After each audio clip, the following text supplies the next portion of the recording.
সকাল সকাল রেডি হয়ে এটা আমি কোথায় গেলাম। হ্যালো বন্ধুরা, আমি হচ্ছি বনি। তোমাদের সামনে নিয়ে চলে আসলাম নতুন একটা ব্লগ নিয়ে। যদিও আমি ব্লগ ভিডিও করি না, যাই হোক তবু ভিডিওটা করলাম। আমি এখানে অনেকগুলো ফুল নিয়ে নিয়েছি। দেখো ফুলগুলো কিন্তু খুব সুন্দর লাগছিল। এখানে আমি অনেকগুলো ফল নিয়েছি। বলতে গেলে বন্ধুরা, এখানে আমাদের বৈশাখ মাসে অনেকে যত মন্দির আছে সব মন্দিরে দুধ গঙ্গা জল দিয়ে আসে। তাই আমিও যাবো বলে ঠিক করে নিলাম। তাই সকাল সকাল স্নান করে ঠাকুরের পুজো করে নর্মাল একটা ড্রেস পরে নিয়েছি, কারণ অনেক দূর ঘুরে যেতে হবে। তাই হালকা একটা জামা পরে নিয়েছি যাতে গরমটা না লাগে। যাই হোক দেখো, আমি এখানে কিন্তু সব কিছু তৈরি করে নিয়েছি। তারপর আমি চলে গিয়েছিলাম শিব মন্দিরে। আমাদের এখানে বলতে গেলে অনেক অনেক মন্দির আছে।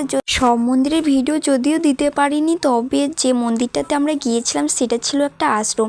যাই হোক আমাদের কপালটা অনেক ভালো, কারণ ওখানে দেখছি খাবার দিচ্ছিল।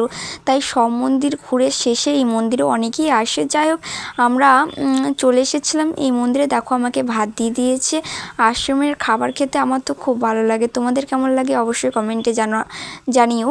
যদিও আশ্রমটা খুব শান্তির জায়গা, সত্যি একটা আশ্রম একটা জায়গার খুব শান্তি লাগে। রাধা গোবিন্দর ওর মন্দির আছে।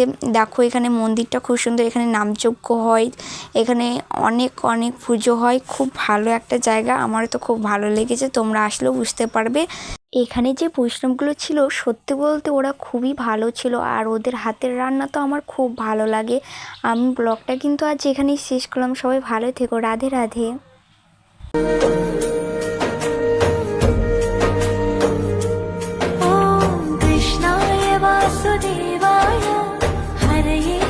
परमात्मने प्रणतः क्लेशनाशाय